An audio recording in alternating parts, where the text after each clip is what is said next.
I'm lucky at my other classes.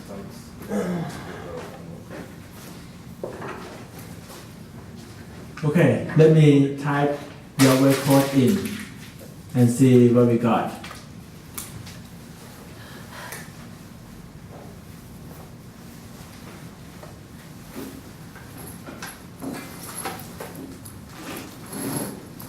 Okay, first of all, if you use capital F, I don't think it works. Okay, for I in range 10, print I. Okay, if you ever use capital F, So I used it capital doesn't F. work. It wasn't intentional. I just wanted it to. Of course, I know capital F doesn't work. It has to be small letter. I hope you don't penalize us for that. Of course I do. No, because this is. Because it doesn't run. So I wrote small letter F. I thought you were not gonna see it. Then I had to make it capital. Okay, minus 0 point. How about that? Yeah, thank you. But in the exam, you will get penalty for sure. Okay. Noted.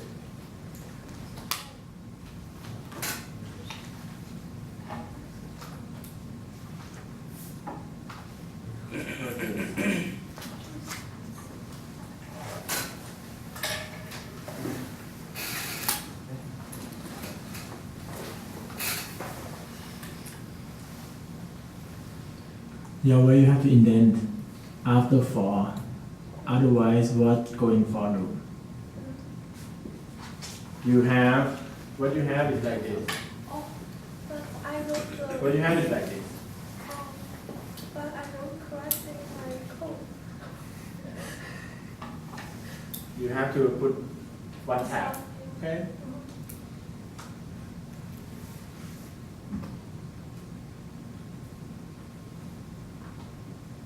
I don't think this works either. Equal. You have to put two equal sign. Okay, this is 8 already your way. Indent colon. You write cow equal to 1. Plus 1. This maybe 7. So the colon, yeah.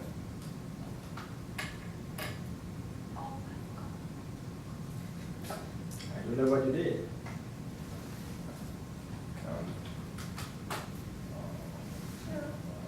Okay? So pay attention when you do it in the exam. If you need colon, put colon. If you need to indent, put indent. If you have to use small letter, use small letter. Python is case sensitive. I don't check much. When you do the test, what I check is where do you put sum equal to sum plus something. I check that. I check if you put colon or not. I check if you use capital F for loop or not. Okay?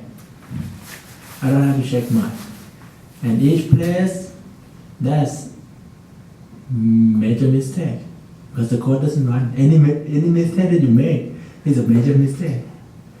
I check if you use equal sign or equal. Let's use this equal sign. Does it work? See? So, why do you think I post the quiz before the time for you to do it?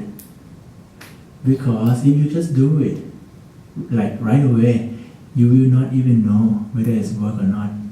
But you should have some opportunity to try it, at least yesterday. So, it's okay. Total point is 110. If you miss a little bit, it's fine. Okay? Professor, I have a question. Yes. There's sometimes we are using one equal and sometimes we are using double equal. I still What are confuse at those? times. One equal is assignment. Okay. Put right hand side into left hand side variable. That's for one equal. One equal is assignment operator. If you use equal, that is to check if both sides they are equal or not. If they are equal to each other, then it's true. Otherwise, false.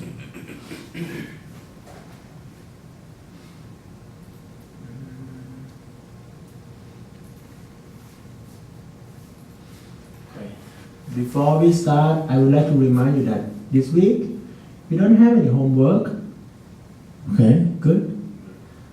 And next Wednesday we have exam. So the reason that we don't have any homework for you to do, so that you can prepare for your exam.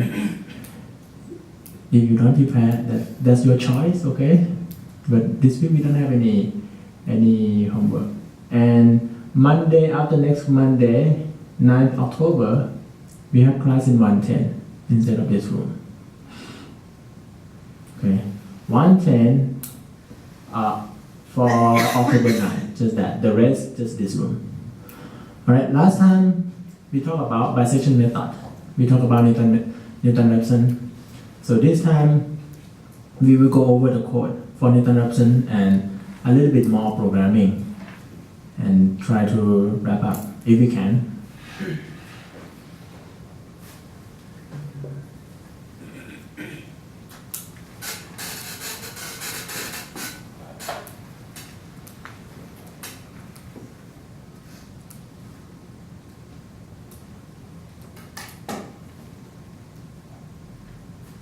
So last time we end here, right?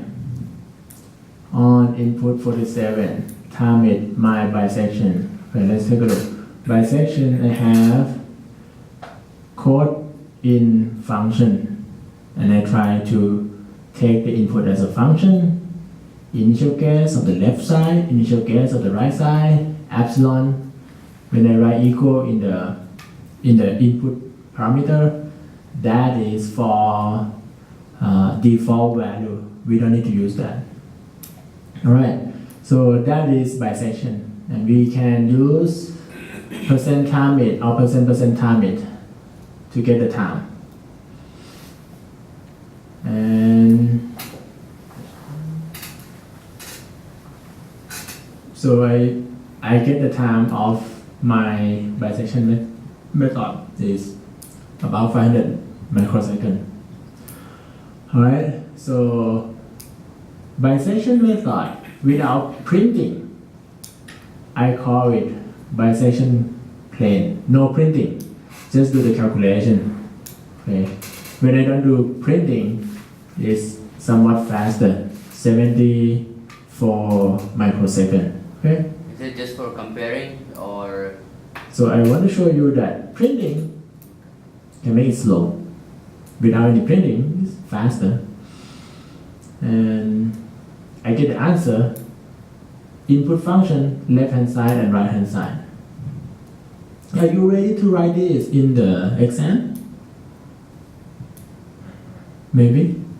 It's a big code, so it will be difficult to remember. Oh, you have to try. You have example of the exam too, right? So can you make it a little bit simple about the exam? No, I can, I won't. Why can't we use computers for this? Yeah. Because I want you to memorize it.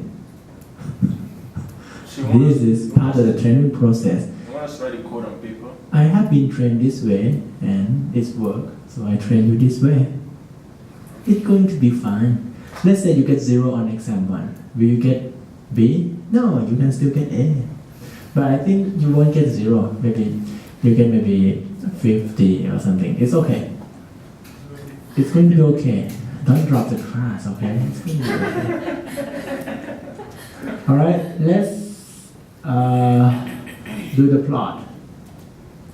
So I try to show the plot. So this time I show you the scatter plot between x and fx. Okay, and the color telling you which point comes first. For example, the black one comes first. Okay, and the red one comes very last, and the gray one is the last point. So this part is to print step by step, okay, on how it works. So let's take a look at the graph. We have the function, okay, and the answer is that and that, right? Almost 0.8. So what we do is we select the range. Left hand side is 0, right hand side is 1. So this line is a function. So first step, we break it in half, okay? And then we find out where's the cross point, where's the change of sign from positive to negative or negative to positive. It's not on the left side, but if you look at this part, that is positive, but at the middle is negative, right? Minus 0.4. Then we divided it in another half, okay, at the blue one, and then we check again. If the change in the sign is on the left side or on the right side. Question? So this is the way you're doing with graph. Just to show in the graph, And again, the calculation part. Okay. So the graph made by this function, look at this. I have fx as a lambda function, sine x minus cosine x. That's a lambda function. X is the input between 0 and 1 at the increment of 0.05, and I make it list instead of numpy array. Y is a function value of x. And I have history, and I have, I get the history, okay? Then I have somewhere to do the, x hist, I think it's come from previous calculation somewhere, okay? So when I have the history of x, then I just plot to show you how does it look like. So we break it in half, the change in sign is on the right hand side, and we break it again, and then we break it again. So when you break it at the green point, the change in sign is on the left or on the right, Joe? Oh, to left. Left, right? It's in this range, correct? So then we break it again at the yellow, and the change in sign is on the right. So it's keep breaking in half and moving until we reach the solution. That's the idea. Hopefully this graph made you understand better. I have a question. Yes. Go to code. Code. Yeah, what's the purpose? When do you use enumerate? I'm still confused as to when you use that. Enumerate is to add the number. Just to, So if you have 10, 11, if you have A, B, C, D, and then you enumerate that list, it will return tuple 1, 2, 3. I should type it, right? Enumerate.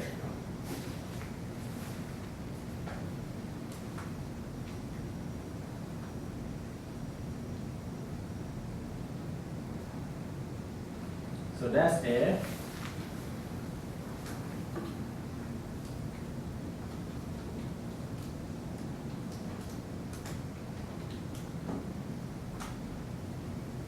Oh, not print A, print I. So when you put enumerate, basically you create a tuple. You add the index into it. Okay, 0, 1, 2, 3, 4, 5, and so on.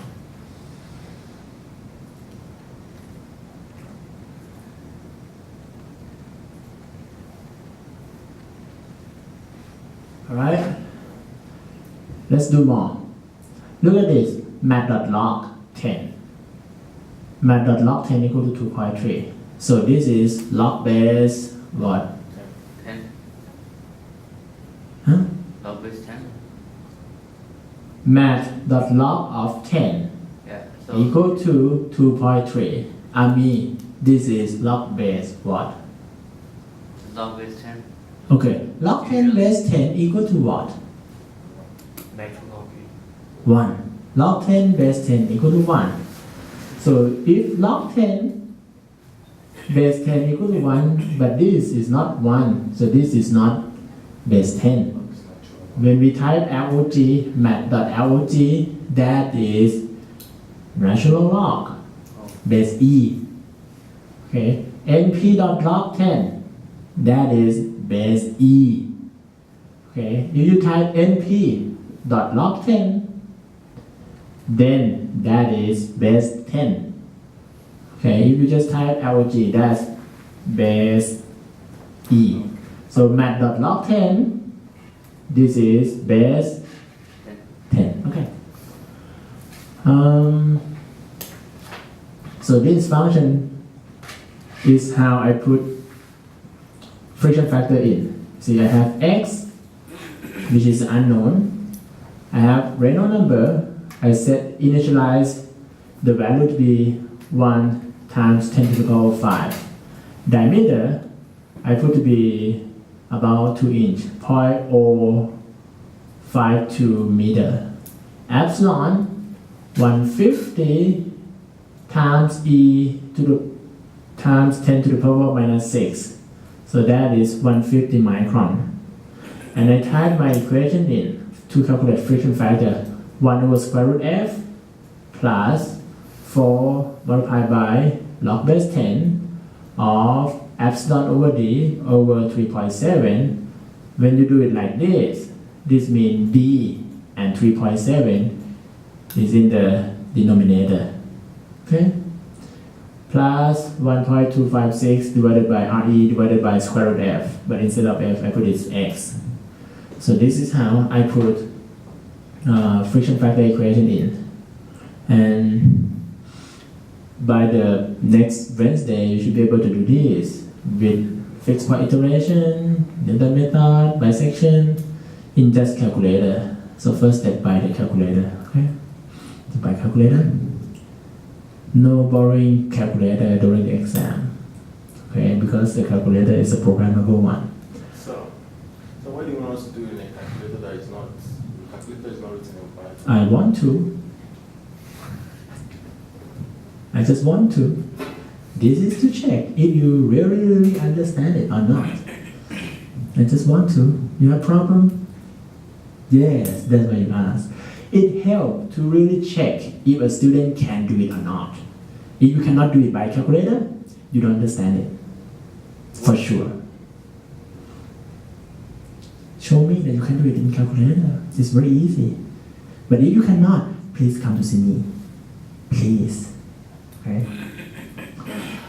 My bisect, and I put that, okay, it gives number of iteration, error, convergence rate. So this is, I can use my program to solve another function. Okay, but this time the left boundary and the right boundary is changed. I don't put 0 in, because if I put 0 in, it will be 1 over square root of 0, and it doesn't work. And I get the answer. So I can solve finding friction factor equation numerically like this. Okay, how about I want to pass many input. Okay, I use star KW, keyword argument. Star, when you pass it using star, this is unpacking of this keyword argument. And we will see how unpacking happens. Okay, so look at this one. I make a new function. F test 1, input of fn and any keyword argument. I don't just take it, but I unpack it after I take it. So, and I print fn kw. Okay, let's take a look on what is that about. So I type here f test 1 parenthesis f2. So what is f2?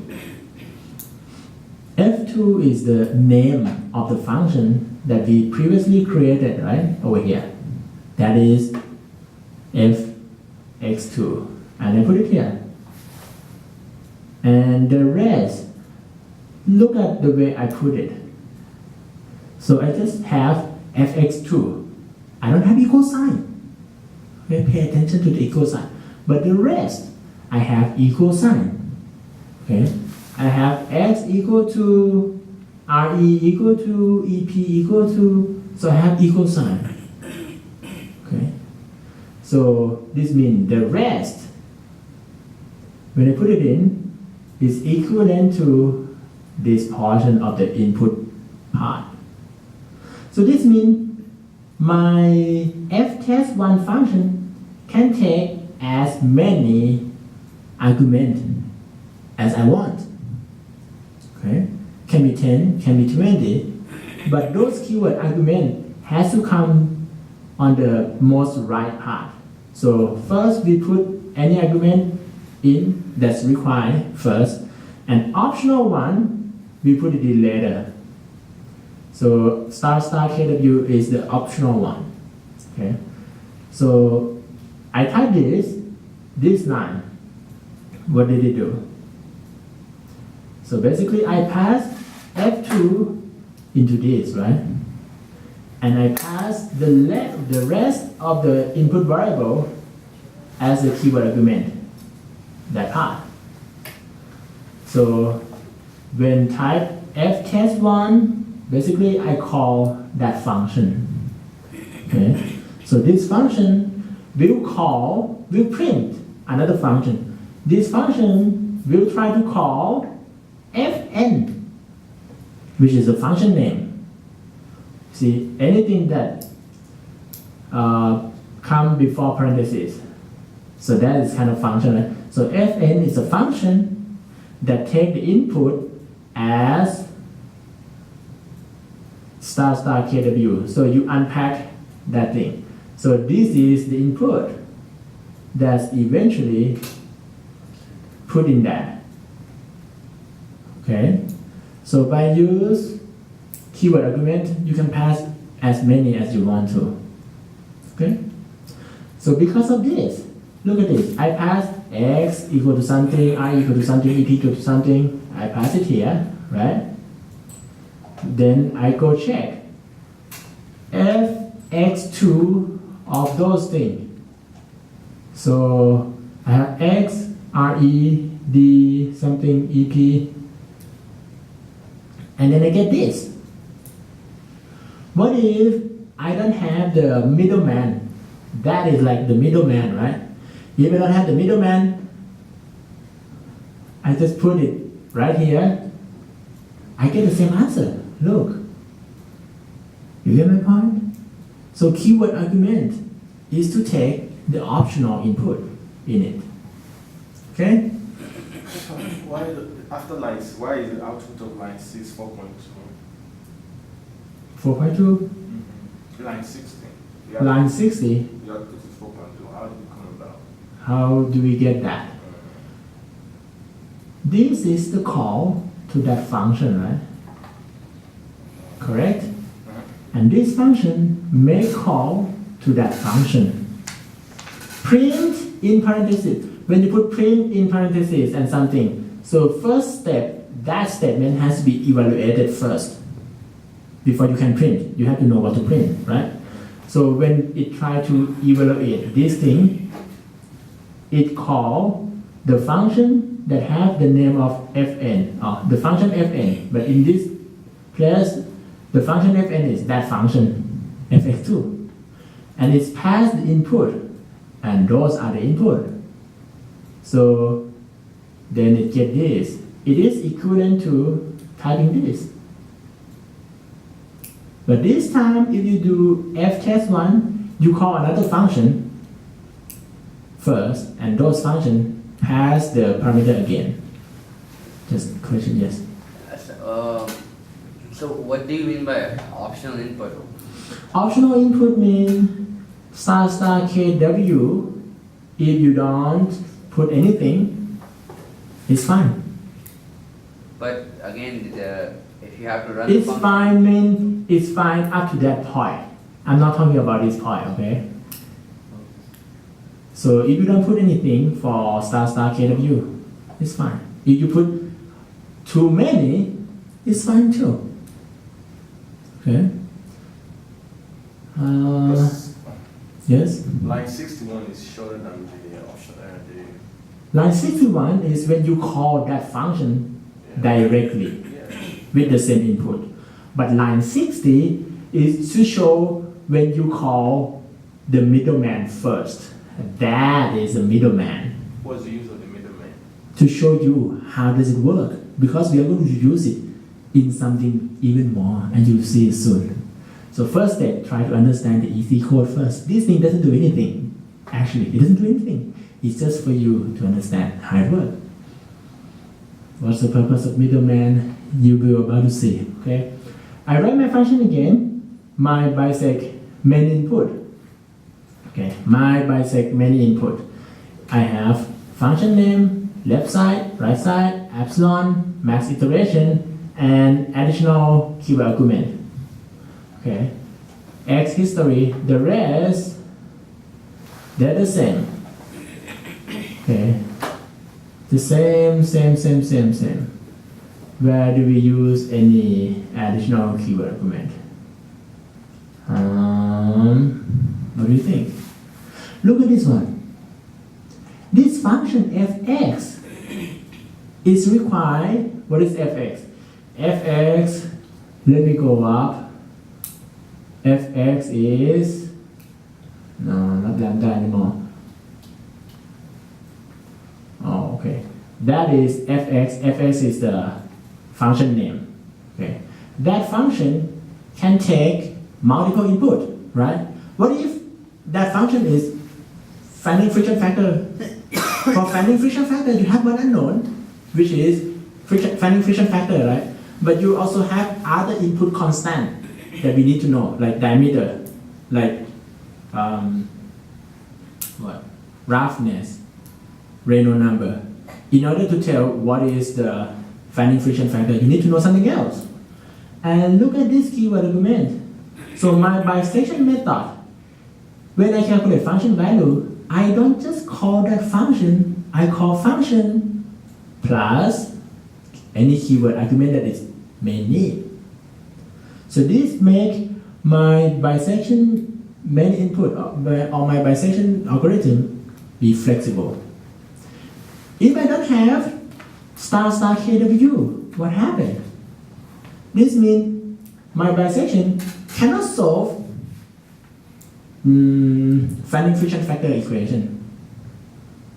Because of incomplete input. Because finding friction factor, incomplete input. Because finding friction factor equation require not just F, but it's require diameter, roughness, and Reynolds number, right?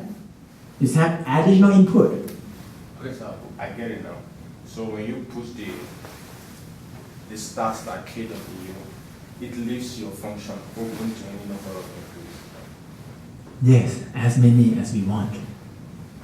So this means if I just want to use bisection method to solve sine theta equal to cosine theta that we have earlier.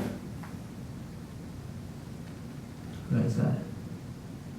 So basically we don't need to do anything, right? For sine theta equal to cosine theta, because it's one equation, one unknown.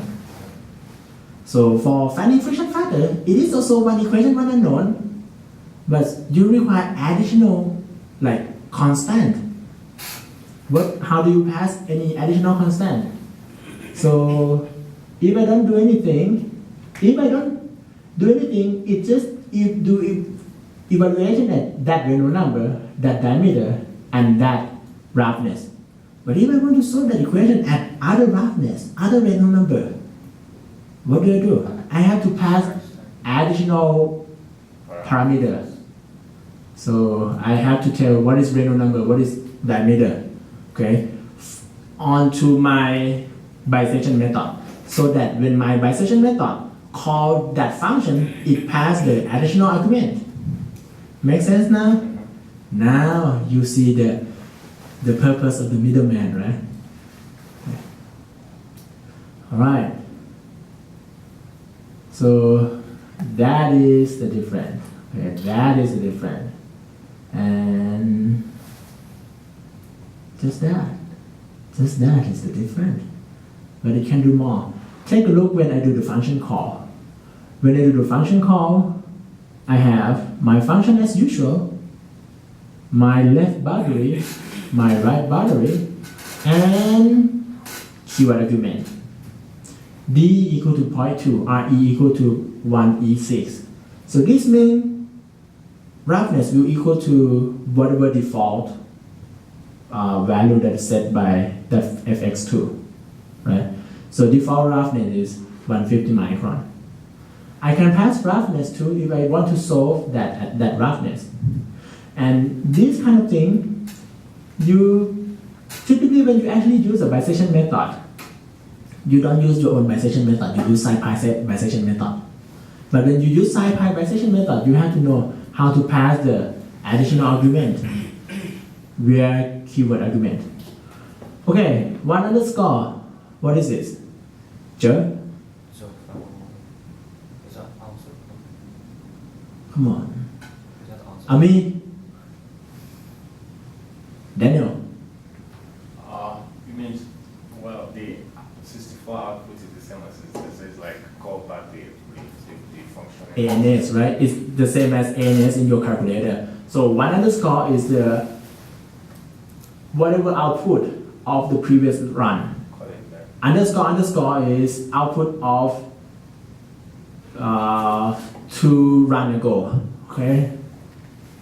Okay, look at this one. fx2 underscore is I put that value in, right?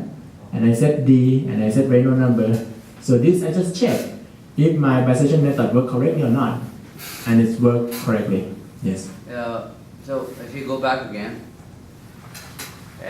so you said that if you don't assign the value of like epsilon, Yeah. In this one, Epsilon so use the default. It has to be somewhere already present. It has to be already here. If you don't type anything here, it doesn't work. Yeah, it will not work then. It will not work. But this case is work because I have default value for epsilon already over there. Okay. So why not use a function instead? This one. Because we are using the middleman, but we already know the value of the epsilon. Sometimes we want to use SciPy. Sometimes we want to use SciPy. Look at this. When I use SciPy, I use SciPy.optimize.bisect. Function name, left hand side, right hand side, and argument equal to blah blah blah blah blah blah blah blah. Okay. Comma x tolerance equal to that. That is a tolerance in x. So args or argument here is the additional input that we need for that function. But the first unknown constant, unknown in that function will be solved through bisection. Make sense? Okay. Okay.